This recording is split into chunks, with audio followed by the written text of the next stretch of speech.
Hello again and welcome to another Warhammer 40k Mordian Glory video.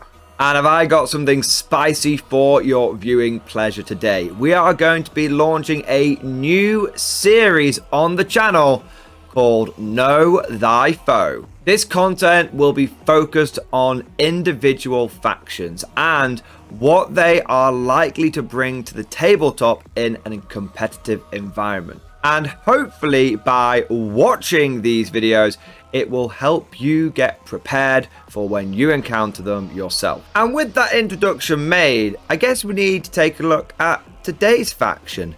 And I thought, if you're going to start a new series, you should start at the top. It's time for the kings themselves, the scourge of the meta, edition after edition. Let's take a look at the Eldar. Let's begin by addressing the elephant in the room. And no, I'm not talking about your mother. The Eldar are an extremely good faction. They are top tier right now. They are very meta. And if you go up against them, it's going to be a tough fight. Possibly even the most difficult game of your tournament, even if it's a round one pairing. But they might be a difficult nut to crack, but they're not unbeatable. Go in there and treat it like any other game. Don't switch your brain off and think you've already lost. If you do, you probably will lose. If you go in there, switch your brain on and play it like you would play any other matchup, you'll notice the opportunities. You'll notice when the Eldar start getting a little bit thin. You'll notice when they might make a mistake. You'll just notice natural things that occur during the game that you will be able to take advantage of. In my humble opinion, this is one of the strongest things about Eldar right now. People are intimidated by them.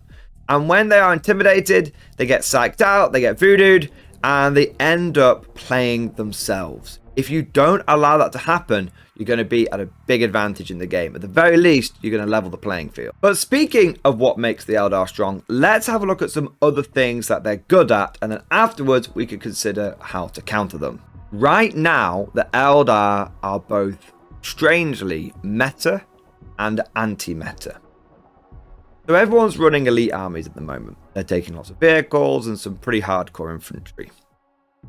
But this is stuff that Eldar is very good into, whilst at the same time, it's the kind of units that they favour. The reason they're so good into elite armies is because the Eldar tend to get to pick their fights and then delete what they choose to kill. And most elite armies can only take 2 or 3 big losses before their army just falls apart. Take out a Space Marine repulsor or 2, take out a few of their elite units, and suddenly the army just feels like this disparate collection of random stuff. And the Eldar are fast and maneuverable. So they move over to one area and they just destroy everything with their overwhelming firepower or their combat capability. Mostly the firepower, to be fair. And the Marines are kind of like, oh, well, I've just lost that portion of my army now. And then when the Marines try and engage them, the Eldar are surprisingly durable. And they're durable because either they have things like jump, shoot, jump. So you've got things like Shadow Spectres that can move, shoot, and then move again. So they move out, shoot, kill something, and they move behind line sight, block, and cover. And oh, look, the Marines can't target them now. I'm using Marines as an example. They are like the quintessential elite army.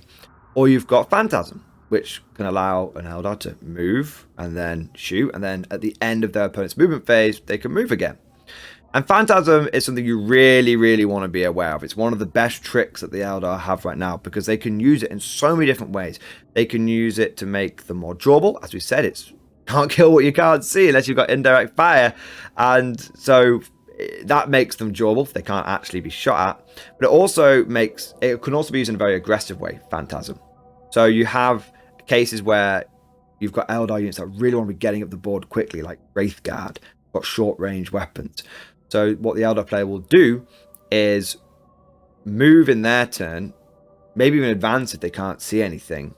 And then they will let you sort of try and like, oh, I'll stay this far away so they won't be able to shoot me. They're 18-inch range guns.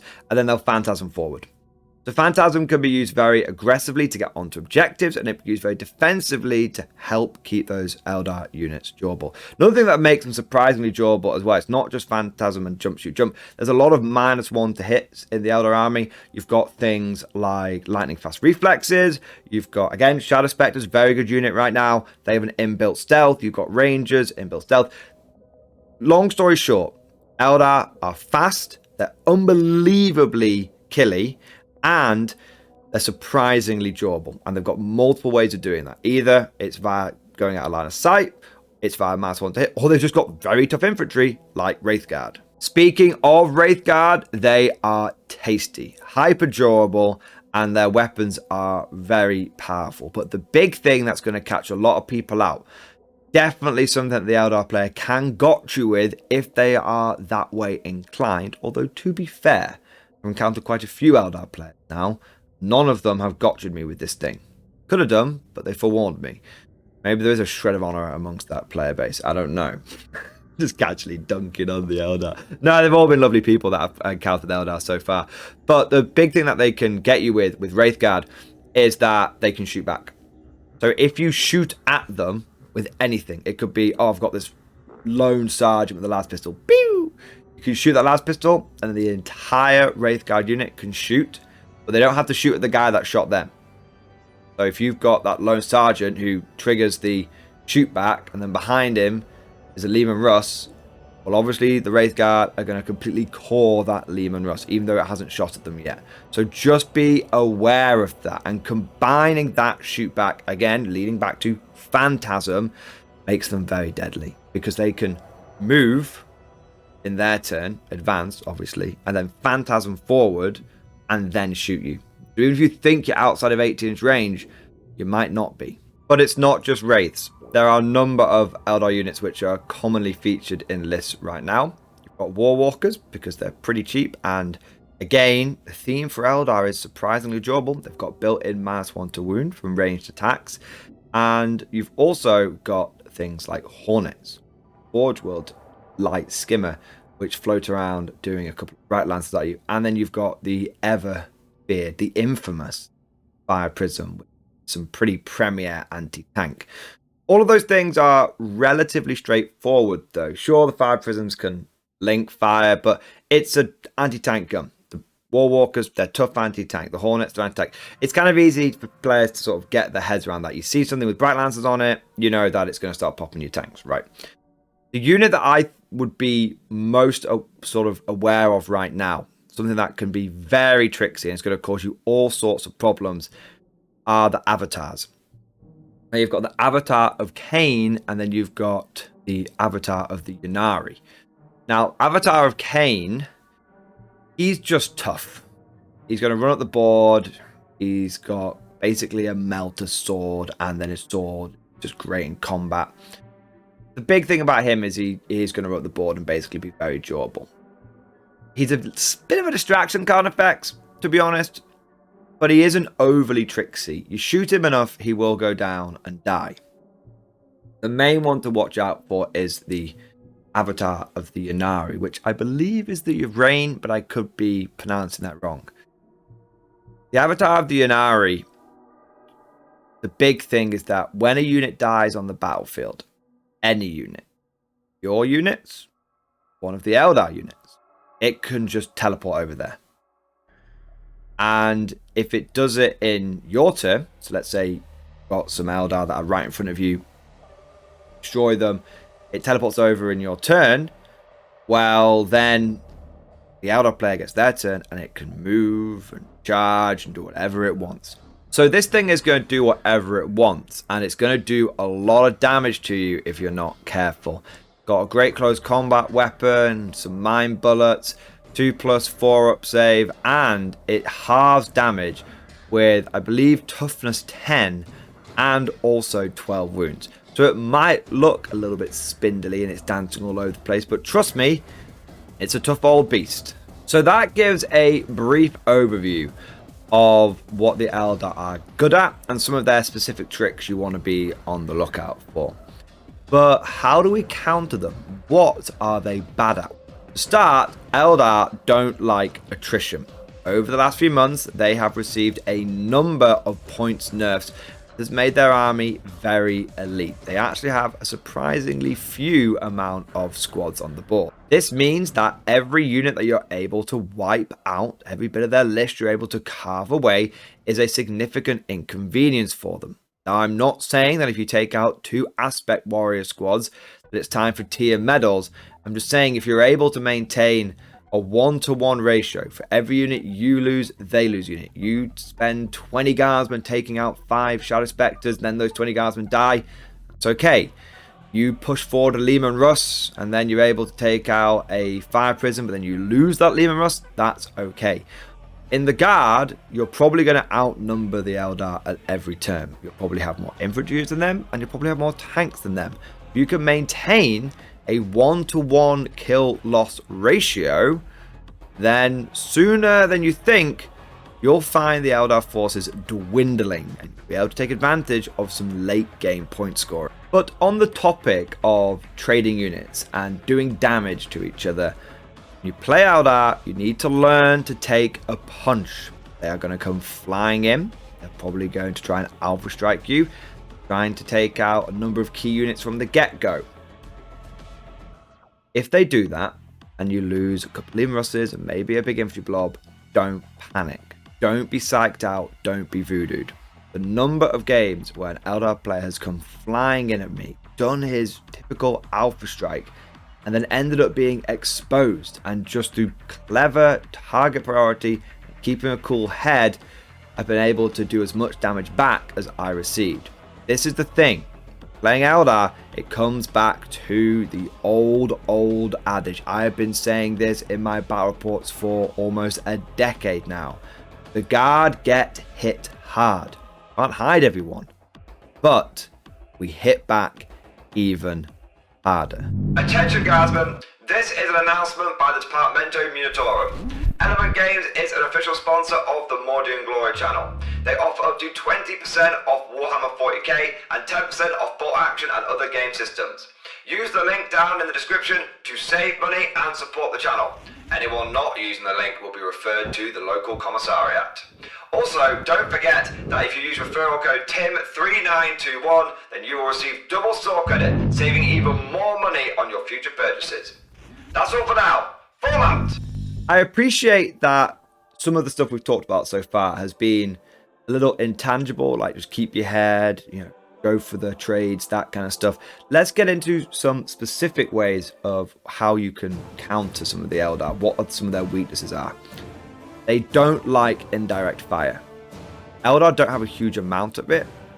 D-cannon platforms aren't that common anymore. Night spinners occasionally pop up, but I haven't seen one in a while on the tournament scene.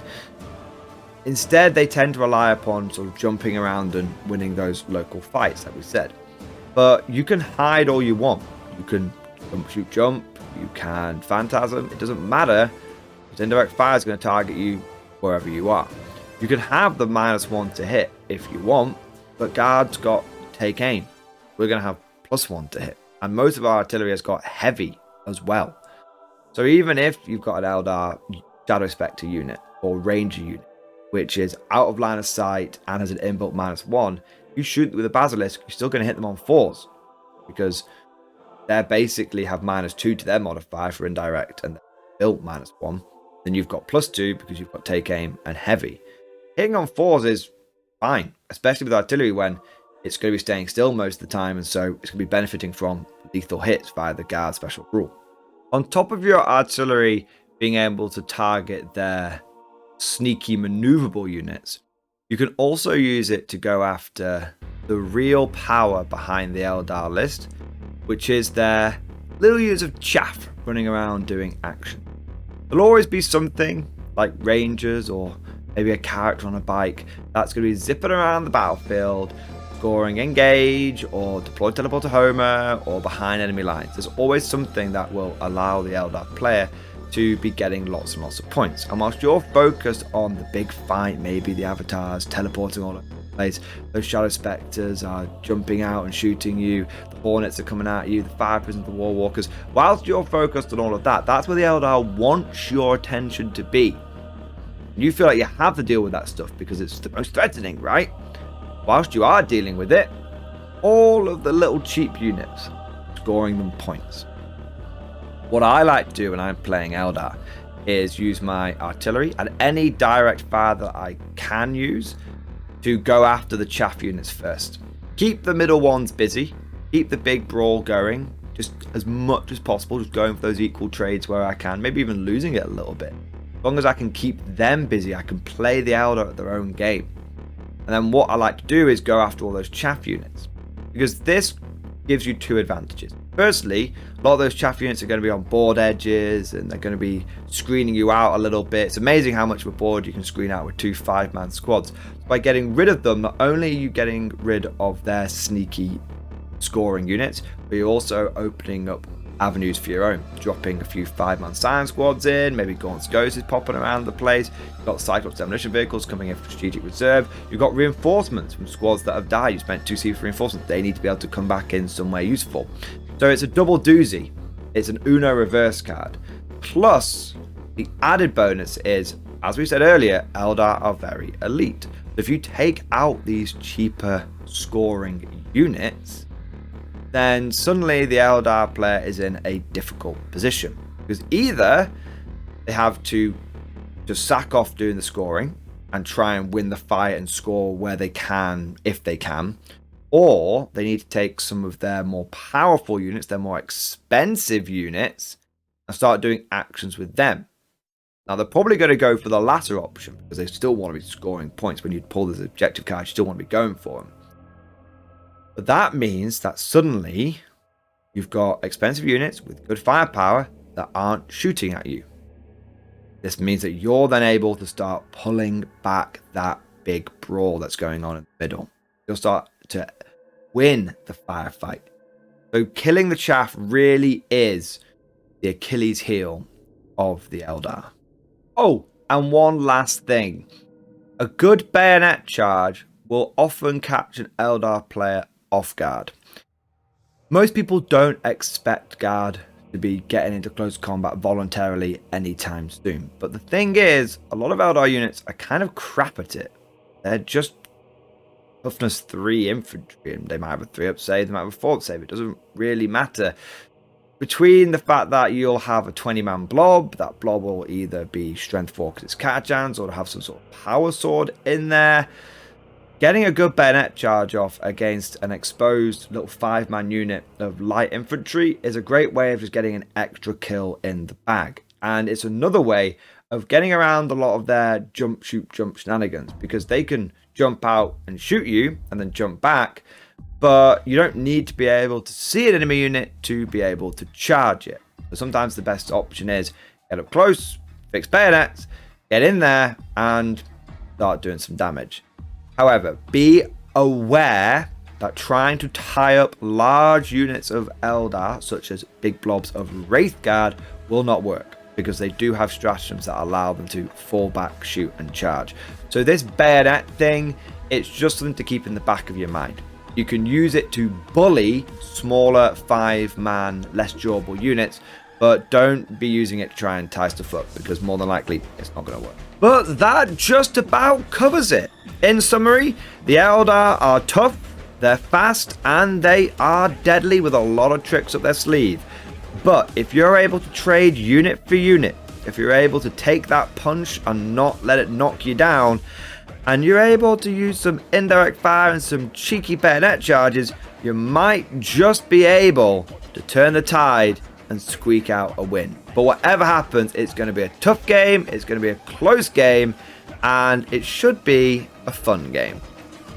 But of course, all of this is just like my opinion, man. Let me know what you think down in the comment section below. I am sure there will be lots of little Eldar tricks and things that I have missed. It's a big topic. It's not always possible to cover everything in one place. So if you think I have missed something, please share that down in the comment section, because we can all read it. We can all learn from it. Of course, if you have enjoyed this video, don't forget to smash that like button and also subscribe to never miss an episode. Would you like to know more?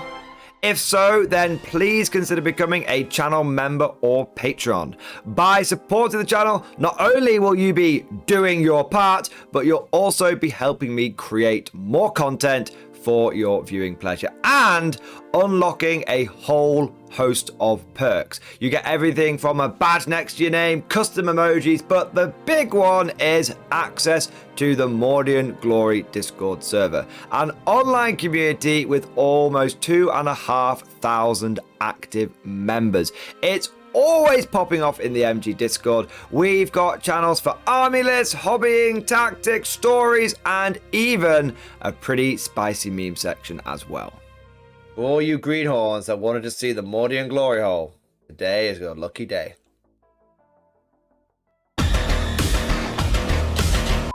And joking aside, I do want to say a massive thank you to all of the current channel members and patrons. You guys are amazing, truly the lifeblood of the channel. I could not do Mordian Glory full-time without the incredible and generous support of my members, so thank you guys so much. And last but certainly not least, I want to say a personal thank you to all of my top tier Patreons. These are the War Masters, and they have truly gone above and beyond the call of duty. So a big shout out to Bon Bon Vert, Mad Larkin, Marcus Roberts, Mark Panconi, RJ Scorpion, Swordfish Trombone, John Stubbs, Nick Walsh, Diesel Fox, and August Varney. Thank you guys so much. Your incredible generosity is a massive part of how I'm able to do Mordian Glory full time, and it is a big driving force behind the channel.